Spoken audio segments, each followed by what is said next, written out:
आज मैं आपके सामने दिव्यांगों से संबंधित आंगनवाड़ी पे जो कार्य करते हैं उनके लिए प्रशिक्षण कार्यक्रम चलाया जा रहा है समग्र शिक्षा के अंतर्गत, जिसमें उनको प्रशिक्षित करना है, शिक्षित और प्रशिक्षित करना है। तो दिव्यांगता क्या होती है, कैसे होती है और इसमें क्या चीज़ें हैं, इन सब पे चर्चा आज हमारी होगी।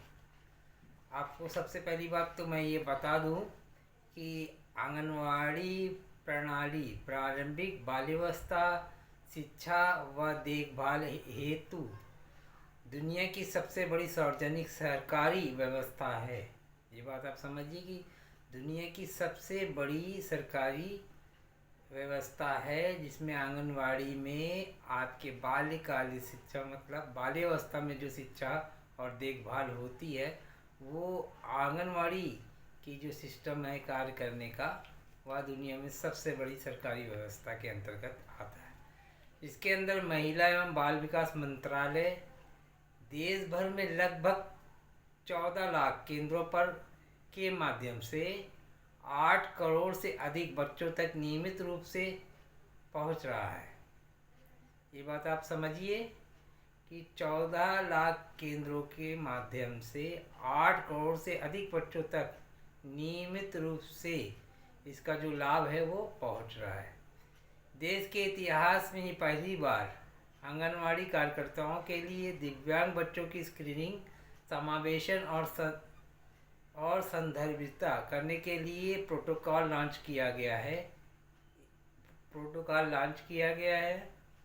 इस प्रोटोकॉल के तहत सभी बच्चों को उनके विकासात्मक चरणों के प्रमुख सूचकों में देरी के लिए मूल्यांकन किया जाएगा और प्रारंभिक संकेतों एवं लक्षणों के आधार पर बच्चों की जांच की जाएगी। साथ ही उनके परिवार, अभिभावक को सहयोग और रेफरल जैसी सुविधाएं प्राप्त करने में सहायता की जाएगी। इसके अतिरिक्त आंगनवाड़ी कार्यकर्ता दिव्यांग बच्चों के समग्र विकास के लिए नियमित रूप से विभिन्न प्रकार की गतिविधियों का आयोजन करेंगी। यह प्रोटोकॉल दिव्यांग बच्चों की पहचान व उनकी सहायता, आंगनवाड़ी कार्यकर्ताओं के प्रशिक्षण एवं पोषण ट्रैक के माध्यम से बच्चों की प्रगति ट्रैक करने को सुनिश्चित करता है। यह प्रोटोकॉल दिव्यांग बच्चों को सशक्त बनाने के साथ साथ दूसरे समाज को संवेदनशील बनाने हेतु भी महत्वपूर्ण पहल है। ये बात आप समझिए कि जो आंगनवाड़ी कार्यकर्ता का जो नेटवर्क है हमारे देश में, वो लगभग 14 लाख केंद्रों को स्थापित करके हम 8 करोड़ बच्चों तक पहुंचते हैं। दो संख्या दी है, मैंने आपको बताया कि ये 14 लाख केंद्रों के माध्यम से 8 करोड़ बच्चों तक हमारी पहुंच बनती है आंगनवाड़ी कार्यक्रम के अंतर्गत। इसी में जो प्रोटोकॉल बनाया गया है दिव्यांग बच्चों के लिए, उसमें उनका चिन्हीकरण मतलब उनकी पहचान करना, उनके परिवार की एक तरीके से काउंसलिंग करना और बच्चे में हो रही किसी प्रकार की देरी मतलब विकास में उसको पहचान करके उसको इंगित करना और उसकी समस्या अगर किसी बच्चे में है तो उसको रेफरल पॉइंट तक पहुंचाने की बात कही गई है। आगे इसमें दिव्यांग बच्चों के लिए शिक्षा को सुलभ बनाने के उद्देश्य से राष्ट्रीय शिक्षा नीति 2020 स्पष्ट रूप से दिव्यांग बच्चों को औपचारिक स्कूल में सम्मिलित करने हेतु सिद्धांत पर जोर देती है। साथ ही यह शिक्षा नीति ऐसे बच्चों को उनकी आवश्यकता अनुसार विशेष स्कूल में दाखिला लेने के विकल्प अथवा प्रावधान की भी सुरक्षा करती है। इसी क्रम में एक कदम आगे बढ़ते हुए राष्ट्रीय पाठ्यक्रम फॉर फाउंडेशन स्टेट के रूप में 2022 में दिव्यांग बच्चों के शारीरिक व मानसिक विकास में किन्हीं कारणों से होने वाले विलंब और विकलांगता को संबोधित करने हेतु एक पूरा अध्ययन उनकी शिक्षा को समर्पित करती है। उक्त अध्याय का उद्देश्य परिवार के सदस्यों और शिक्षकों को दिव्यांग बच्चों के प्रारंभिक वर्ष में होने वाली शारीरिक व मानसिक विकास पर ध्यान देने के लिए प्रेरित करता है। विकलांग व्यक्तियों के सशक्तिकरण विभाग DEPWD द्वारा विभिन्न स्तरों पर जिला विकलांग संसाधन केंद्र, जिला प्रारंभिक हस्तक्षेप केंद्र और 9 राष्ट्रीय स्तर के संस्थानों को संचालन किया जा रहा है। इसके अतिरिक्त मुख्य आयुक्त कार्यालय को भी विकलांग व्यक्तियों के अधिकार की रक्षा हेतु कदम उठाने के लिए आदेशित किया गया है। ऐसे विशेष बच्चों की उपयुक्त जांच और शिक्षा संबंधित हस्तक्षेप निसंदेह आंगनवाड़ी प्रणाली देश का सबसे बड़ा स्वाभाविक इंटरफेस है, जो जन्म से लेकर 6 साल तक के 8 करोड़ से अधिक बच्चों के दैनिक आधार पर विभिन्न कार्यक्रमों से जोड़ता है। आज मैं जो ये कार्यक्रम स्टार्ट करने जा रहा हूँ, इसकी ये पृष्ठभूमि थी, जो कि शिक्षा विभाग के द्वारा एक प्रोटोकॉल बनाया गया और उसमें एक पृष्ठभूमि दी गई है। उसी के तहत मैंने आपको कुछ बताने की कोशिश की है कि जो 14 लाख केंद्रों के माध्यम से, मतलब आंगनवाड़ी केंद्रों के माध्यम से लगभग 8 करोड़ बच्चों को तक हमारी सेवाएं पहुंचती हैं।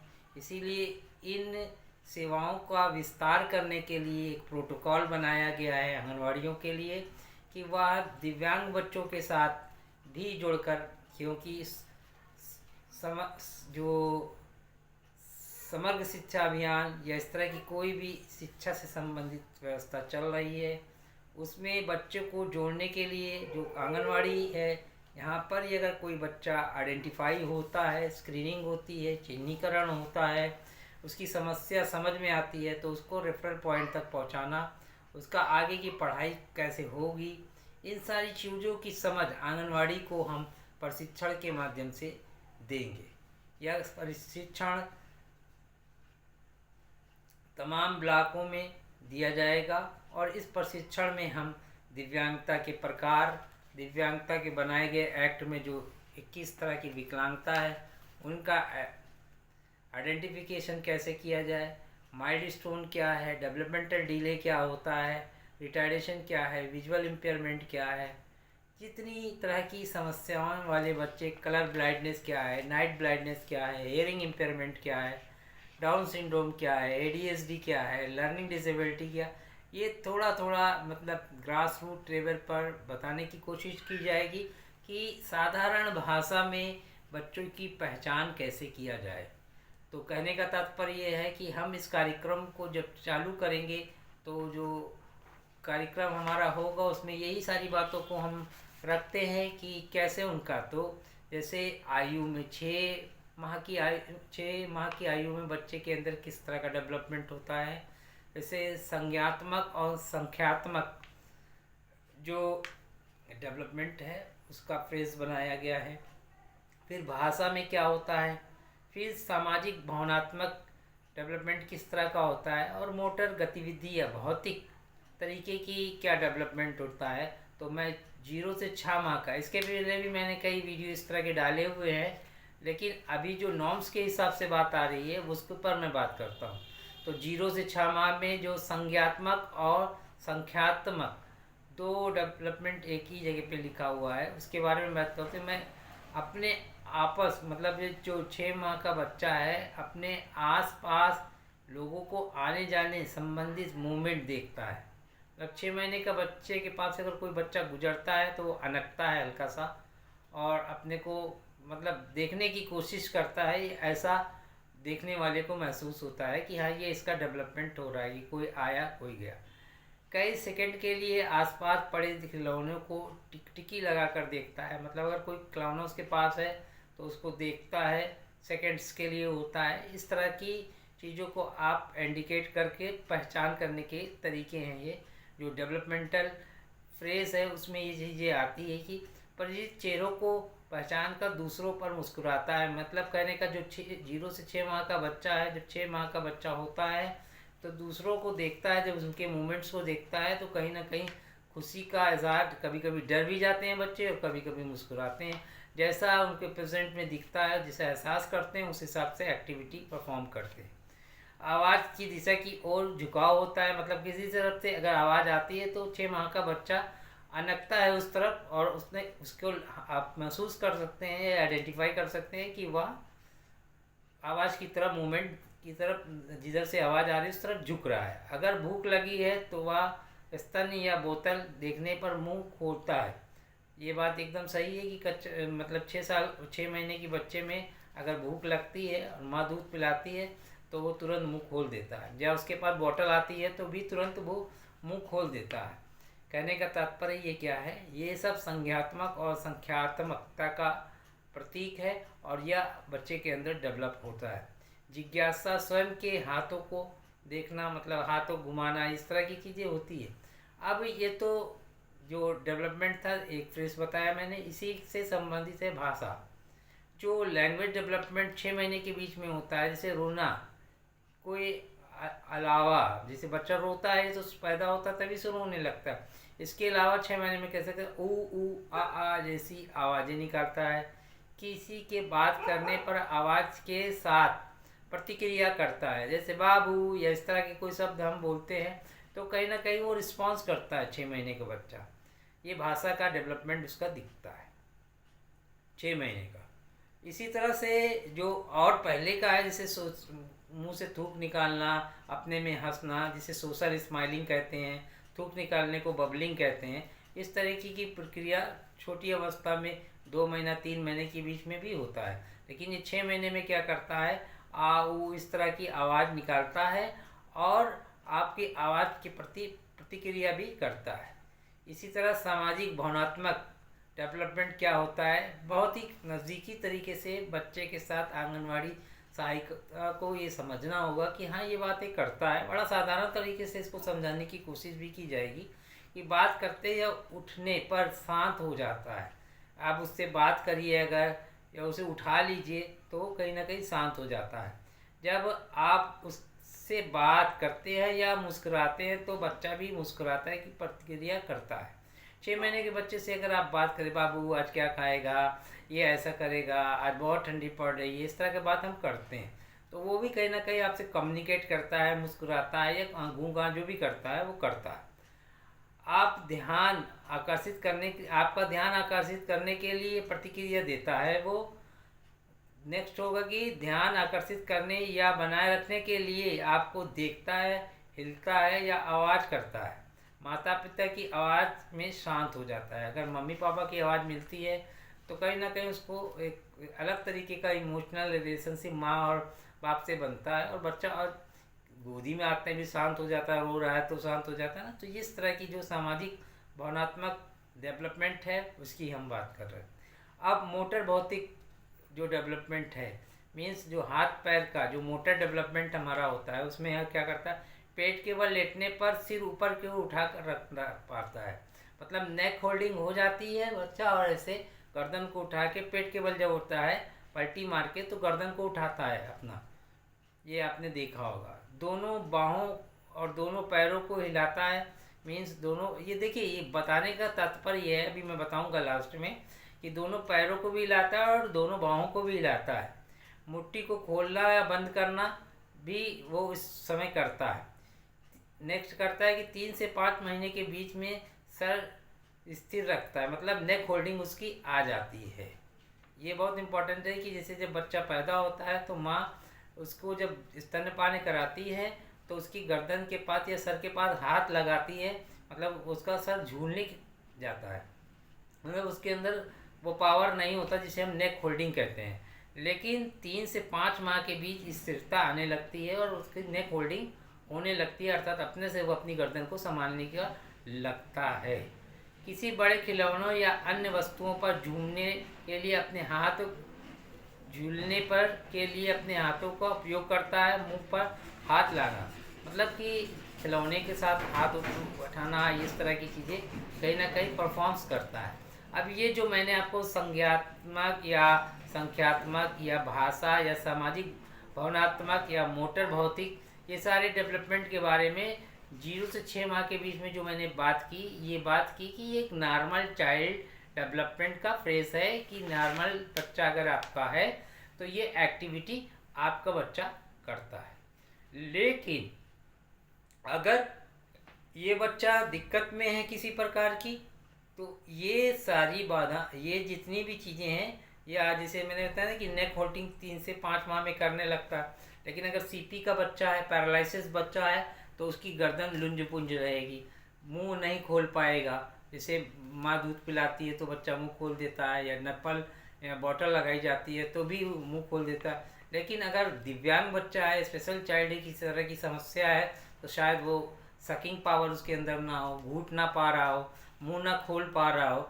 ये सारे जो वर्णन किए गए हैं बातों के, खिलौनों को देखना, रंगों को पहचानना, साउंड की तरफ जाना, कहने का मतलब अगर कोई आवाज़ दी जा रही है उसके प्रति प्रतिक्रिया कर रहा है तो ये सुनाई देने का संकेत है। लेकिन अगर इसके विपरीत स्थिति में आवाज़ आ रही है और वो अनक नहीं रहा, उस तरफ झुक नहीं रहा है, या किसी खिलौने को नहीं देख पा रहा है, तो ये विजुअल इम्पेयरमेंट हो सकता है। सुनाई नहीं देने वाली बात है तो हियरिंग इम्पेयरमेंट हो सकता है।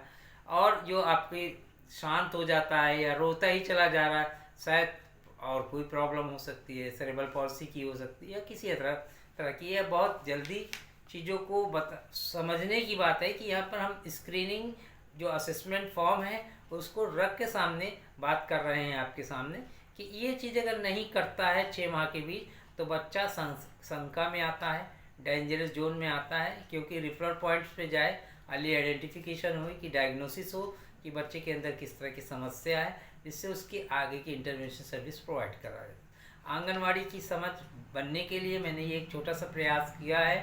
साधारण भाषा में मैं बोल रहा हूँ, इसमें कोई तकनीकी भाषा का उपयोग नहीं किया जा रहा है। अब इसी तरह से 6 माह से 12 माह के बीच किसी क्रिया, जो 12 माह में बच्चे का जो फ्रेज होता है डेवलपमेंट विकास का जो कार्यक्रम है, वो आपकी चेकलिस्ट में लिखा होगा कि किसी क्रिया का कारण और उसके प्रभाव का संज्ञान विकसित होता है, जैसे रोने पर माँ द्वारा गोदी में ले लेना। ये संज्ञान होता है एक नॉर्मल बच्चे के अंदर, ये सारी चीज़ें पाई जाती है। इसी तरह से शिशुओं को एहसास होने लगता है कि वह किसी दिलचस्प प्रतिक्रिया उत्पन्न कर सकता है, जैसे भिन्न भिन्न प्रकार की आवाज़ें निकालना। इसी तरह से शिशु सरल निर्देशों का पालन कर सकता है, ऐसे खिलौनों का पहुंच सकता है जो पहुंच से बाहर है, लेकिन दृष्टि के भीतर, और नकल करके रोज़मर्रा की वस्तुओं को उचित उपयोग भी दिखा सकता है। कहने का तात्पर्य यह है मेरा कि ऐसे बच्चों को एहसास हो जाता है कि अगर रो रहे हैं और उसकी माँ की गोद में आ गए, 6 से 12 माह के, तो शांत हो जाते हैं। ये उन बच्चों को एहसास हो जाता है कि मैं अपनी माँ की गोद में आ गया, मतलब माँ को आइडेंटिफाई करना स्टार्ट कर देता। इसी तरह से शिशुओं को एहसास लगता है कि वे दिलचस्प प्रतिक्रिया उत्पन्न कर सकते हैं, विभिन्न तरह की आवाज़, मतलब उनको अब समझ में आने लगता है कि हम गूं गा या इस तरह का करने से उनको मज़ा भी आता है और दूसरे को अट्रैक्ट अपने तरफ कर सकते हैं। ये उनके अंदर कहीं ना कहीं ये क्षमता अर्जित होने लगती है कि वो समझ उत्पन्न हो जाता है। इसी तरह से शिशु सरल निर्देशों पर पालन करना सके, ऐसे खिलौने तक पहुंच सके। मतलब हमने बॉल को फेंक दिया, अगर रेंग रेंग के वहाँ तक 12 महीने का बच्चा है तो हाथ ही मारेगा, ऐसे ऐसे पकड़ेगा, तो मेन क्या कर रहा है, उस गेंद को पकड़ने की कोशिश कर रहा है। तो ये एक तरीके से उसके अंदर ये संख्यात्मक ज्ञान की तरफ बढ़ता है। इसी तरह भाषा में क्या होता है कि शिशु अपने नाम और सरल अनुरोध का उचित जवाब देते हैं। मतलब अगर आप बात कर रहे हैं तो कहीं ना कहीं वो समझते हैं उस बात को और रिप्लाई करते हैं। बैबलिंग इस उम्र में बा बा के रूप में शुरू होती है और गैर भाषी ध्वनि की नकल करते हैं। शिशु नहीं के लिए सिर हिलाकर शुरू कर देता है और हाँ के लिए सिर हिलाता है और दादा मामा कहता है। मतलब आपका कम्युनिकेशन स्टार्ट करता है सिर, जैसे हाँ बाबू खाना खाएगा, हाँ इस तरह से, ना ऐसे डर लग रहा है, ना दर्द हो रहा है, इस तरह के कम्युनिकेशंस का स्टार्ट कर देता। फिर साथ में जो आपके स्वर व्यंजन की बात करते थे, दादा मामा, इस तरह की चीज़ों का उच्चारण एक तरीके से स्टार्ट हो जाता है, करता है। अब बात आती है सामाजिक भावनात्मक क्या होता है इसमें। शिशु स्वयं के बारे में प्रारंभिक जागरूकता विकसित करता है, मतलब अपने बारे में वह स्टार्ट कर देता समझना कि हाँ क्या है, कि जैसे अधिक बहुमुखी हो जाता है, जोर से हंसने लगता है और अनजाने व्यक्तियों की वस्तु अथवा जगहों से डरने का प्रदर्शन करता है। मतलब डर क्या होता है, मतलब जैसे कहीं अनजाने जगह चला गया या कोई नया व्यक्ति सामने आके खड़ा, डर जाएगा, रोने लगता है। ये सब क्या है, ये सब जो है सामाजिक भावनात्मक प्रतिक्रिया अपनी स्पष्ट कर रहा है कि हाँ उसके अंदर ही समझ में कोई बाहरी आदमी आए तो मुझे डर लग रहा है और मैं रो रहा हूँ, एक्सप्लेन कर रहा हूँ। एक प्रकार का संकट जो बच्चे को अनुभव कराता है जबकि किसी भी अपरिचित व्यक्ति के संपर्क में आता है। तो बात स्वाभाविक है, आप सबसे समझते हैं कि कोई नई चीज़ आई, बच्चे को समझ में नहीं आ रहा तो बच्चा रोने लगेगा। तो वो अपनी कम्युनिकेट कर रहा है और आपको उसका जो सामाजिक ताना बाना है उसको आप प्रदर्शित करने की कोशिश कर रहा है। ये उम्र उसकी 6 से 12 माह की है। शिशु चाहते हैं कि माता पिता देखभाल करने वाले निरंतर उनके सामने रहें। ऐसा व्यवहार दोहराते हैं जो आसपास के लोग ध्यान आकर्षित करता है। मतलब अगर बच्चे की माँ हट जाए तो तेज तेज रोने लगेगा, जब आ जाए तो शांत हो जाएगा। तो ये क्या है, वो चाहता है कि जो उसकी देखभाल करता है या उसको समझ में आ रहा है कि ये हमारे लिए बेहतर है, उनकी डिमांड वो करता है कि वो मेरे पास ही रहें। नहीं रहने पर वो इस तरह की बात करता है, रोने लगता है या उदास हो जाता है, या जब अलग अलग तरीके से बच्चे करते हैं। अब 6 से 12 माह के बीच में जो मोटर डेवलपमेंट है उसके बारे में मैं बता रहा हूँ कि सिर, धड़ और भुजाओं को गति पर नियंत्रण करता है। मतलब सिर को नियंत्रित कर लेता है, भुजाओं को कर लेता है, गति को हाथों हिलाने लगता है, सक्षम हो जाता है। तब भी बिना किसी सहायता के बैठ सकता है और 12 महीने के बीच में बच्चा बिना सहायता के बैठने भी लगता है। फिर बात आती है कि वस्तु तक पहुंचने और उसे पकड़ने, रेंगने शुरू कर देता है और खड़े होकर पकड़ने की सक्षम हो सकते हैं। मतलब ये चीज़ें जैसे कि अब आगे चलने वाले टाइम में वो खड़ा होकर चीज़ों को पकड़ने की कोशिश करेगा। अभी तो मतलब घिस के या बकैयाँ करके इस तरह से चीज़ों को आगे पकड़ता है। वस्तु पर पकड़ की क्षमता विकसित हो जो एक बच्चे के अंगूठे और तंजनी को एक साथ मिलाकर उसके हल्के वजन वाली वस्तुओं को उठाने में सक्षम बनाता है। कहने का मतलब है फाइन मोटर, ग्रास मोटर की जो हम बात करते हैं कि हाथों की पकड़ बनी, कोई भी वस्तु को उठाना और फिर रखना, मीन्स हमारी जो ये उंगलियां हैं इसमें जब पकड़ आती है तो एक ग्रिपिंग बनती है, किसी भी चीज़ को हम उसको ले लेते हैं। ये जो चीज़ें मैं बता रहा हूँ ये नॉर्मल चाइल्ड डेवलपमेंट के प्रोसेस हैं, कि मतलब ये सामान्य बच्चे अपनी उम्र में 6 से 12 माह के बीच में ये करते हैं। अगर ये समस्या वाले बच्चे हैं, मीन्स अगर स्पेशल चाइल्ड हैं, तो उनका ये विकास जो है कहीं ना कहीं किसी भी, चाहे वो भाषा में, चाहे सामाजिक भावनात्मक में, चाहे मोटर में, चाहे संज्ञानात्मक में और चाहे संख्यात्मक में, कहीं ना कहीं उनका वो प्रदर्शित होगा कि वो चीज़ को वो नहीं कर पा रहे। इस तरह से आंगनवाड़ी हमारी आइडेंटिफाई कर सकती हैं, क्रियाओं को समझ के करा के देख सकती हैं कि ये बच्चा इतने महीने का है और ये नहीं कर पा रहा है। अच्छा, नहीं कर पा रहा है तो ये कहाँ पे रेफरल पॉइंट्स है ये जाएगा। साथियों ये वीडियो बहुत बड़ा हो जाएगा, इसलिए मैंने आपको 0 से 6 और 6 से 12 माह के डेवलपमेंट फेसेस के बारे में बताया। आगे 6 से 18 और 19 से 24 और 25 से 34 माह के बीच की और आगे चल के 3 वर्ष और 4 वर्ष की जो गतिविधियां हैं, कहने का तात्पर्य है कि ये पहले की जो गतिविधियां हैं उस पर हम लोग 4 वर्ष तक की बात करेंगे। 4 वर्ष की इसलिए बात करेंगे कि 5वें साल से बच्चा आंगनवाड़ी में आके बैठ के सारे कामों को करता है, सीखता है, पढ़ता है। तो कहने का तात्पर्य ये आंगनवाड़ी सहायिका के लिए एक बहुत ही उपयोगी वीडियो होगा और मेरी गुजारिश होगी सबसे कि जो लोग इस पे काम कर रहे हैं, खास करके विशेष शिक्षक, इसको ज़रूर देखें, जिससे उनको भी समझ में आएगा कि जो डेवलपमेंट फ्रेजेस है हमारे, वो मोटर डेवलपमेंट की बात हो, भावनात्मक डेवलपमेंट की बात हो, संज्ञात्मक डेवलपमेंट की बात हो या भाषीय विकास की बात हो, सारी चीज़ें बच्चों की एनालाइज करने का सबसे आसान तरीका है।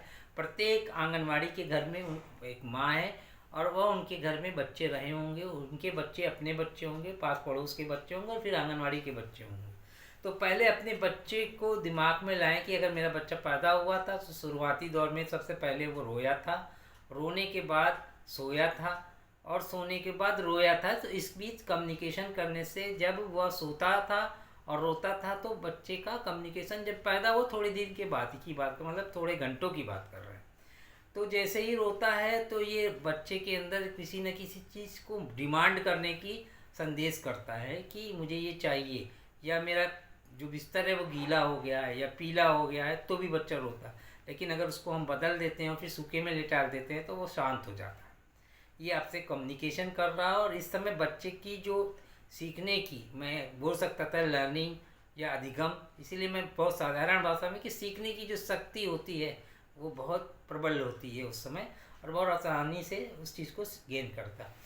तो उसको कहीं ना कहीं समझ में ही आता है कि जो रोना है मेरा बहुत ही काम का है। अगर मैं रोता हूँ तो सारी चीज़ें मेरी होती है, इसलिए बच्चा भूख लगती है तो रोता है, दर्द होती है तो रोता है, बिस्तर गीला करता है तो रोता है, मतलब किसी प्रकार की उसको समस्या फील होती है तो वह रोता है और उसका निदान आप कर देते हैं। ये कौन बच्चे करते हैं? जो साधारण तरीके से सामान्य प्रक्रिया में बच्चे होते हैं वो करते हैं। लेकिन अगर कोई बच्चा रो ही नहीं रहा है, किसी चीज़ का रिस्पॉन्स ही नहीं कर रहा है, वो एकदम स्थिर बना हुआ है, तो शंका के दायरे में आ रहा है कि वो न हिलता है, न डुलता है, न रोता है उस तरह से जैसे सामान्य हाथ पैर को चलाना। मीन्स अपने हाथ और पैर को अगर बच्चा रोते समय चला रहा है, उसका रंग बदल रहा है, भौं से फूल रही हैं, तो ये सब क्या है कि फंक्शनल एक्टिविटी दिख रही है कि हमारा बच्चा नॉर्मल प्रोसेस में काम कर रहा है और चल रहा है। लेकिन अगर ये बच्चे नहीं कर रहे हैं तो वास्तव में कहीं ना कहीं ये समस्या है, और ये समस्या गंभीर रूप ले सकती है, इसलिए इसको रेफरल पॉइंट तक पहुंचाना। तो इस तरह से बच्चा आगे बढ़ता है। 2-4 महीने का क्या, 10-12 दिन की बात मैं करता हूँ। जैसे कि 10-12 दिन का होता है, सोता है, रोता है, ये प्रक्रिया चलती रहती है। फिर इसी बीच माँ अपना दूध जब पैदा होती है वैसे देती भी है माँ भी, जिसे पीला दूध हम देते हैं उसे क्लोस्ट्रम कहते हैं। और वो पीला दूध माँ का जो होता है वो एक तरीके से बच्चे के लिए अमृत है, इसलिए कि उसके अंदर तमाम तरह के इम्यूनिटी पावर्स डेवलप कर देता है वो दूध। तो इसलिए वो दूध पीता है और तमाम अपनी जो नित्य क्रिया है उसको करता है, और आपसे वो करवा लेता है, वो जाने अनजाने में जैसे भी होता है वो कम्युनिकेट करके आपसे कराता है। तो कहने का तात्पर्य ये दिन पर दिन बढ़ता जाता है। 1 महीने का बच्चा होता है, 2 महीने का बच्चा होता है, 3 महीने का। इस बीच करता क्या है कि जैसे कोई लाइट जली या कोई इस तरह की आवाज़ हुई तो चौंक गया, लाइट जली तो आँखों की जो आई बॉल है उसको रोटेट करता है, मतलब इधर उधर घुमाता है। तो कहने का मतलब आँख ठीक है, अगर चौंक रहा है तो कान में आवाज़ जा रही है, और चौंक रहा है तो कान ठीक है, रो रहा है तो हाथ पैर चला रहा है, तो इसका मतलब हो रहा है कि आप स्क्रीनिंग कर रहे हैं कि ठीक ठाक है। लेकिन दूसरी दशा ये आती है कि अगर ये चीज़ें इस अवस्था में नहीं कर रहा, बहुत तेज़ आवाज़ हो रही लेकिन बच्चा कोई रिस्पॉन्स ही नहीं कर रहा उस आवाज़ के प्रति, तो कहीं ना कहीं शोरबाधिता का शिकार हो सकता है या किसी अन्य विकलांगता का भी शिकार हो सकता है। इसी तरह से बच्चे के पास कोई भी चीज़ ऐसी है कि जिस पर आँख की पुतली को नचा सकता है, जैसे झूले में लेटा होता है उसके पास उसका कोई बॉल इस तरह की चीज़ें होती है जो झूल पेंडुलम करती है, तो बच्चे को अगर आप गहराई से देखेंगे तो बच्चे की जो आँख होती है वो कहीं ना कहीं कुछ अवस्था के बाद उस पेंडुलम के साथ मूव करती है, देखने की कोशिश करती है। तो वो मूवमेंट अगर उस आई बॉल में हो रहा है तो वो नॉर्मल है, लेकिन अगर वो मूवमेंट नहीं हो रहा है तो शायद उसको दिखाई नहीं दे रहा, या किसी दिखाई नहीं दे रहा एक बात हो सकती है, शायद रिटार्डेशन हो सकता है, या किसी और गंभीर समस्या की तरफ जा रहा है बच्चा, मतलब कि उसको समझ में नहीं आ रहा है कि क्या चीज़ दिख रही है या नहीं हो रहा है, ऐसा महसूस भी नहीं हो रहा, तो कुछ भी हो सकता है। तो कहने का तात्पर्य ये क्या है, समस्या में है। डायग्नोसिस के लिए हम रेफरल पॉइंट तक ले जाएंगे कि क्या हो रहा है। ऐसे ही तमाम फ्रेज़ों को डिवाइड किया गया है, मैंने अभी आपको बताया 12 माह तक की। तो आगे जो आपको फ्रेज़ चलेगा वो लंबा हो जाएगा वीडियो, मैं इसीलिए इसी को यहीं पर विराम देता हूँ, और आगे का वीडियो मैं फिर बना के डालूँगा इस पर। आगे के वीडियो में भी यही सारी बातें होंगी, और उसमें भी यही 4 ही फ्रेज़ को मैं लेकर आगे के डेवलपमेंट को बात करेंगे कि स्क्रीनिंग फॉर्म के तहत हम ऐसे बच्चों को, आंगनवाड़ियों को कैसे ट्रेनिंग देंगे। ये वीडियो उसके लिए है कि अगर आप चला भी दें तो ये उनके समझ में आएगा कि हाँ इस तरह की बातें हैं और इस तरह से इनको आगे काम करना है। कहने का तात्पर्य यह है कि बड़ी आसानी से ही बातें समझ में आ जाएंगी। अगर किसी को कोई प्रश्न करना होगा तो मुझसे कर सकता है। आगे मैं इस पर लगातार वीडियो डालता रहूँगा, इसलिए कि मैं समझ रहा हूँ कि इतना बड़ा जो केंद्र पूरे भारत में चल रहा है और उसमें इतने बच्चे काम कर रहे हैं। मैं सारी आंगनवाड़ी सहायिकाओं से रिक्वेस्ट करूँगा कि मेरे चैनल को सब्सक्राइब करें, लाइक करें और शेयर करें अपने आंगनवाड़ियों तक। जो भी CDPO हों या इस तरह के जो लोग भी इसमें लगे हुए हैं, चाहे शिक्षा से संबंधित, चाहे आंगनवाड़ी, आशा, एनम, जो लोग भी लगे हुए हैं, स्वास्थ्यकर्मी जिस तरह के लगे हुए हैं, इन सब के लिए ये बहुत ही महत्वपूर्ण चैनल है और महत्वपूर्ण जानकारी मैं आगे इस पर दूंगा। अब लगातार मैं इसी पर वीडियो डालूंगा। कहने का तात्पर्य यह है कि आने वाले टाइम में जो भी वीडियो मैं भी डालूंगा, इसलिए कि एक बहुत बड़ी आबादी है, 14 करोड़ बच्चे हैं, 8 लाख लगभग केंद्र है। तो कहने का तात्पर्य ये है कि जो 14 लाख जो केंद्र है और 8 करोड़ बच्चे हैं, कहने का तात्पर्य ये है कि 14 लाख केंद्रों पर और 8 करोड़ बच्चे, 14 लाख लोग मेरे वीडियो को अगर देख लें तो बहुत बड़ी बात होगी। मेरी एक छोटी सी कोशिश है, मैं आपको विश्वास दिलाता हूँ कि सभी तमाम आंगनवाड़ियों तक जो दिव्यांगता संबंधित कोई भी इस तरह के विषय हैं जो डेवलपमेंट्स को लेके हैं, चारों फ्रेज के माइक्रो लेवल पर मैं बहुत साधारण लैंग्वेज में आपको कोई टेक्निकल चीज़ें नहीं, आपके बच्चे को आपके सामने रखेंगे और हम चर्चा करेंगे कि क्या होता है डेवलपमेंट प्रोसेस। जैसे मैंने बताया कि बच्चा अगर सो रहा है, धमाका कर दिया, किसी आवाज़ हुई बड़ी और वो बच्चा छोटा सा है, चौंक जाता है, सभी ने देखा है। और नहीं चौंक रहा है तो कान में कहीं समस्या है या दिमाग में कोई ऐसी समस्या है जिसकी वजह से वो रिस्पॉन्स नहीं कर पा रहा। अभी समस्या क्या है उस पर बात मैं नहीं कर रहा हूँ, मैं ये कह रहा हूँ कि संकेत है स्क्रीनिंग का कि इसको रेफरल पॉइंट तक पहुँचाया जाए। समझ में बात है? इतने के लिए मैंने अभी काम कर रहा हूँ और कोशिश करता हूँ, आपसे रिक्वेस्ट करता हूँ कि तमाम आंगनवाड़ी तक ये मेरा वीडियो पहुँचे, जो कि 14 लाख केंद्र हैं पूरे भारत में और 8 करोड़ बच्चे हैं जिनको ये बेनिफिट मिल सकता है। एक बहुत बड़ी बात है और आने वाले समय में ये आंकड़ा तो बहुत बदलता ही रहता है, रोज़ बच्चे पैदा हो रहे हैं और रोज़ उसमें बच्चों की संख्या बढ़ रही है। भारत में जो जनसंख्या लेवल है उस हिसाब से रोज़ ये डाटा जब का लिखा गया हो उसके हिसाब से तो ये बहुत बढ़ गया होगा। केंद्र शायद ना बढ़े हों लेकिन बच्चे की संख्या तो बढ़ रही है, इस बात को मानना पड़ेगा। तो इस तरह से हम डेवलपमेंट की छोटी छोटी बातों को बड़े आसान तरीके से आपके सामने पेश करने की कोशिश करूँगा और मेरी रिक्वेस्ट है कि आप सभी आंगनवाड़ी इसको ज़रूर देखें। ये एक अभियान के तहत इसको चलाया जाएगा कार्यक्रम को, और जो भी इसमें मास्टर ट्रेनर्स हैं या ट्रेनर्स हैं वो भी इस वीडियो को देख सकते हैं और जो भी उनका मतलब क्लासेस होगा जिसमें आपका प्रशिक्षण होगा उसमें इसका उपयोग भी किया जा सकता है कि डेवलपमेंट प्रोसेस को किस तरह से हम समझाने की कोशिश करें।